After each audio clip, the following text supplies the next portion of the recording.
Hey everyone, welcome to Unique Ways with Thomas Gerard, an audio podcast. Got an awesome guest on today. She wrote and performed a 9-minute TEDx talk titled Why Tattoos Should Not Be Taboo. Please join me in welcoming Chloe Kwok. Welcome. Hi. Yeah, thank you. Thanks for having me. Yeah, you ready for 20 questions? Yes, I am ready. Great. Question one, tell me a little bit more about yourself. What do you do? Sure. Well, currently I am pursuing my master's in counseling psychology and art therapy.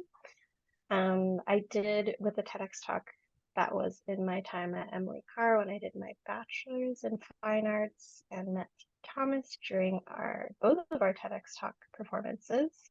But besides grad school taking up pretty much all of my life right now, when I do have free time, I just try to support and watch live music shows because my partner's a musician, so I get to kind of know what's happening around me.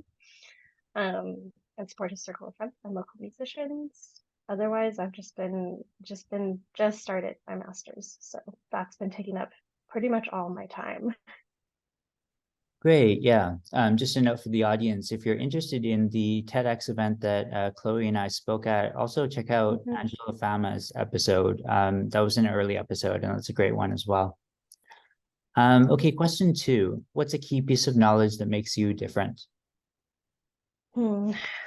This one I feel like was a tricky question to Hmm. answer, so I'm going to say a few things and then see how they feel. But firstly, I think just going into the counseling profession, I feel like I do have a deep empathy and compassion for people, and I really love to connect with people, and I feel like that might be in a way that could make me different in the way that I see, the way that I understand them, and understand their experiences when we're talking in the context of like engaging in human interaction. And I believe also in my individual just life experiences as well has made me different as well and helped me gain so much knowledge and build my worldview. And I think that's kind of what makes me really curious in life and drives me to move from one thing to another. Like when we did our TEDx talk, I never thought in a million years I would voluntarily go on stage and do that. But I think it's through that curiosity of like, what if I did try that one thing? Is it going to kill me? No. Then why not just do it and see what happens? And I'm sure I'll learn something from it. So I feel like that's a really important aspect that has to stay with you and has like really stuck with me through life and guided me to where I am now and the things I'm doing now.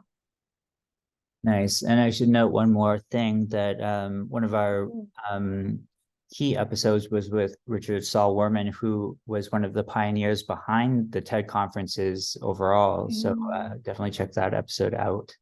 Um, Yeah. yeah. So question three, why this of all things? Why do you do what you do? Hmm.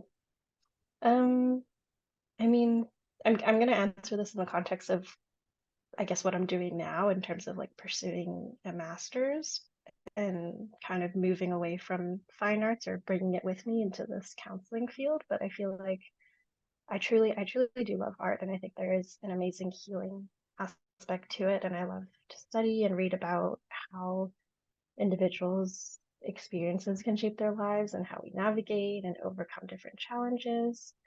Um, I also enjoy just listening to people and hearing their stories. I think everyone has the ability to be inherently good, and sometimes maybe it just takes more time to uncover that quality. Um, and I think lastly, I just want to feel like I'm helping people. If I can make their lives a little bit easier, a little bit lighter, then I feel like I've really done something to help contribute to society. So I think that's a really big drive in why I chose this, um, why I chose this master's and like chose to pursue this. Great. Some people struggle Mm. with number four, but the question is, what does your future look like? Yeah. This is also a big question.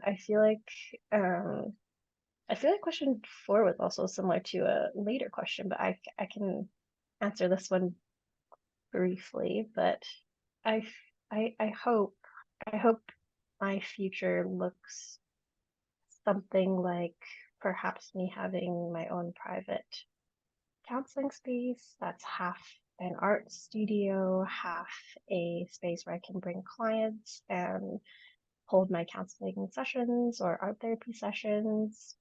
I think that is maybe the future hope, future goal. I hope to be financially independent as well and just be, an empathetic, confident counselor and art therapist. I think just that general goal is pretty good to strive towards. Yeah. Nice, I love it. Okay, so number five is we say it's unique to this podcast. The question is, let's Mhm. talk about location. How does the notion of place play into what you do? Mhm. I think this one's interesting. It's hard to say coming from Vancouver where I've just lived here my whole life and have grown up here, so I feel very grounded in this place, or I guess in terms of location, it's hard to see what somewhere else would look like.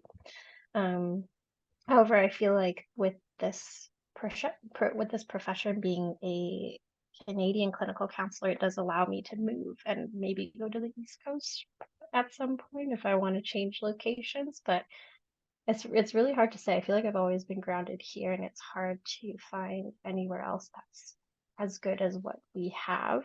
So I've yet to visit another city and be like, oh, I want to move here, I want to work here. But realistically, I think I would be open to moving and like not being static in and rooted in one place or not having to and be able to move around while I can. However, for now, Vancouver is my comfy place at the moment. Great. Number six, if you had to start from the beginning, what advice would you give your former younger self? This was a tricky one, I feel like. Start from scratch. I feel like how how early does that need to start? You know what I mean? Like Mhm.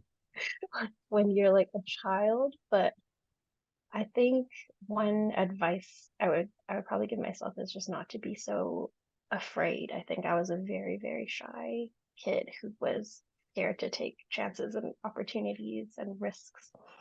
And I think I would just want to tell her to just that it's okay. And you know what?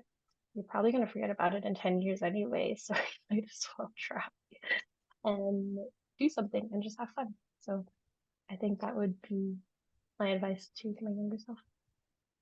Nice. And what's a day in your life like? Day in life, honestly, not too eventful. I think I think any grad school student can relate. It is a lot of schooling, it is a lot of work, and when I'm not doing that and when I'm not doing readings that are related to schoolwork, it's a lot of resting and a lot of probably recuperating and um, healing myself with the time that I have. But at the moment, I feel like it's a lot of reading, a lot of engaging in academic reading, discussion, and schoolwork. So all good things and all very relevant things to my future career. But at the moment, during the holidays, it's a lot of rest and catching up with friends over the holidays. Nice. Number eight, lifelong learning is a popular topic. How do you stay up to date? Mm, I think this. I think it can be difficult to stay up to date, but I find just honestly, listening to podcasts, I think have been really good for me and a new way to learn and a new way to kind of gain more perspective on different things, and reading as well. I think I've taken a break from reading books, but just getting back into school, there have been a lot more books that have piqued my interest and increased that curiosity and wanting to learn more through books instead of maybe online media and like the news and stuff. But podcasts, as you know, have been very big, I think, through COVID, and that's been really interesting. And then, yeah, just recently I've started reading more books going back into school.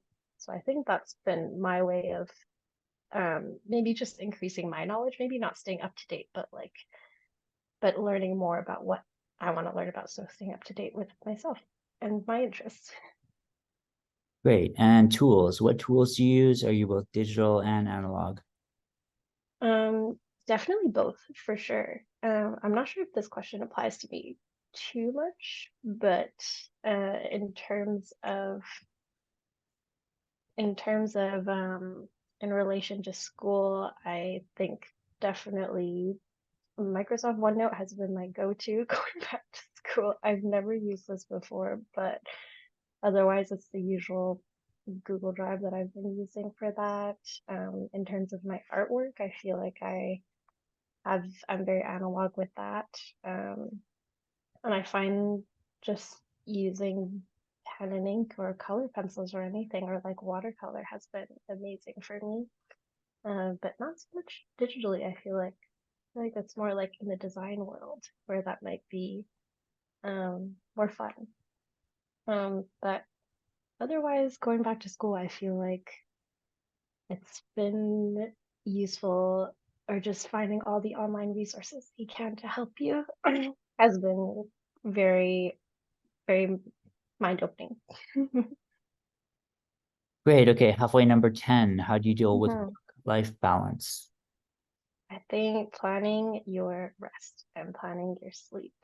I think this doesn't always work, as everyone has those like 3 to 4 hours sleep nights, but making sure I like plan to rest the next day. Definitely using a planner. I can be a really big procrastinator, but making a plan to do a little bit of work every day definitely helps.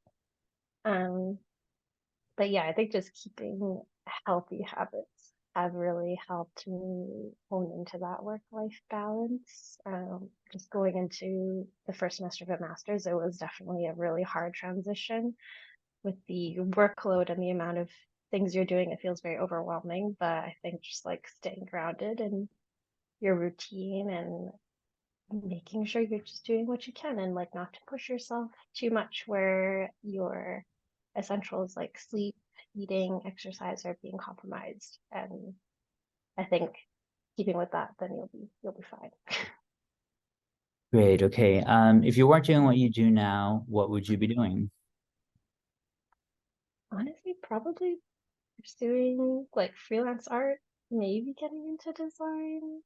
It's really hard to say because I think I started looking into art therapy as a career when I was 17, when I did my French 12 oral exam on art therapy, and it's just always around in the back of my mind until I started looking into it like more seriously in my last year at Emily Carr. So I feel like that idea has always stuck around, but as a kid, I knew I always wanted to pursue art, and do anything relevant in that field. But I think probably something in that realm, um, something art related, something maybe design related. But it's hard to say right now because I feel like people are there's no rules. You can always change your career. You can always pick something new. So I'm not too sure, but Nice. that would probably be my answer. Great. What would you not like to do with your career? Mm. I was wondering about this question. I was like, what would you not like to do? Not too sure. I think I've always tried to stay away from the 9 to 5 work at a desk work day, but I think with my career now, it feels like I'm moving towards that, but I'm able to plan my own schedule. So I think I like that aspect of it instead of like feeling like I don't like staying static and staying at a desk all day and just doing admin work. So I think that's what I would not like in my career. But Great. um but where I'm going right now, I feel like is the right path. This was a hard question. Great. Okay. And do you have a favorite word, quote, or sentence? I do. I think this will be connected. This is very much connected to the next question, but I'd say my favorite word or quote would probably be either just do it or do it yourself. I think that's because I've grown up with this do it yourself mentality my whole life, and specifically my parents, in that if you can't rely on anyone, just do it yourself. And it's made me very self-sufficient, made me work very well under stress and push myself in ways that were probably a little difficult as a young kid, but it's definitely pulled me through a lot of tough times. So I'd say that's probably my favorite, and it's the easiest to kind of action something that you've put off or wanted to do for a long time. Great. And a least favorite? This is a weird one, but I feel like it's also the same one, which is do it yourself. I think it's my favorite and also least favorite, because I think there's a time and place to use that like do it yourself mentality, and being too reliant on this quote, I feel like has made me push others away when I realized that like you truly do need community, and we need support and people in our lives to reach our goals. And like in the end, yes, we are doing it with ourselves, or doing it ourselves, but not without the help of our mentors, our peers, or like cohort to get there. And they're actually quite integral to this process and to our development and learning. So I feel like with this do it yourself quote, how helpful and harmful this phrase can be in my life, and having a balance of when to engage in this mentality is kind of key for me to like stay driven, but also open to help and open to collaboration with others. Yeah. Great. And how about picking one word to describe yourself? What word would you choose? I think I'm hope, kind, and empathetic. Kind or empathetic, probably those. What keeps you up at night? Oh, my phone, social media. I think Do you, everything, everyone can relate to that. Yeah. yeah. Great. 17, do you have a dream you're chasing?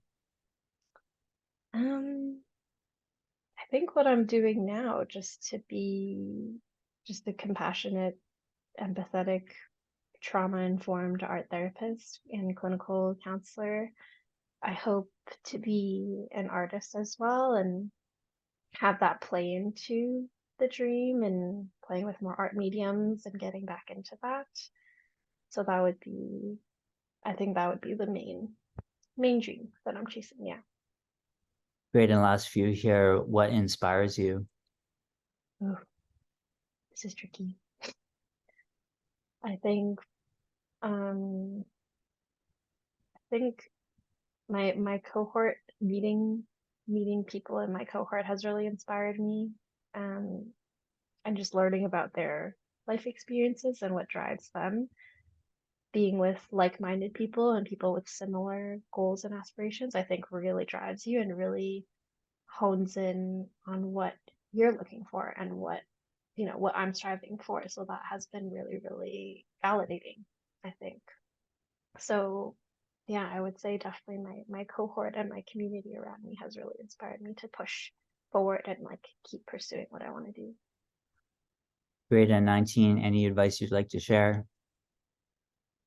Mm, I I think if some advice I would share is that if anyone is ever questioning or hesitant about pursuing something that is way beyond their reach, I think if it's not going to kill you or you're not harming anyone, you should just do it and make a plan, do your research, do your work, and realistically make a plan and see if you can achieve it. And even if there's a slim chance, why not just try it? Because it really doesn't, it's not going to kill you to try it. And then I think another one is to take breaks and recognize when you're doing the best that you can.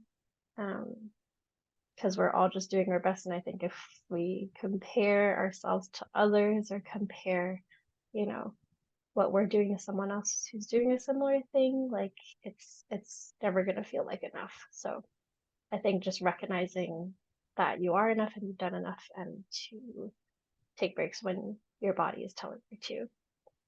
It's a big one.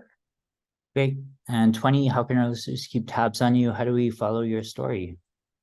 Um, I think probably on Instagram, that would be the biggest one. I do have an art Instagram at Hi Chloe Kwok, HICHLOE KWOK, or my LinkedIn perhaps. But that would be more what I'm doing professionally. So yeah, I'd say that's where you would keep tabs on me. Otherwise, I will probably reemerge after my master's degree at some point. But right now, I am hybrid. Great. Great. Okay. Well, thank you so much for joining today. Thinking back to the TED Talk and, Yeah. and doing that at the same time and kind of going through that experience, I'm kind of brought back to that. But I also just completed a master's, so I kind of can really relate to a lot of the things you're saying. Oh, Yeah, definitely. Yeah. yeah. Thank you so much for joining today. Thank you for having me. Lovely talking to you. Great. Thank See thank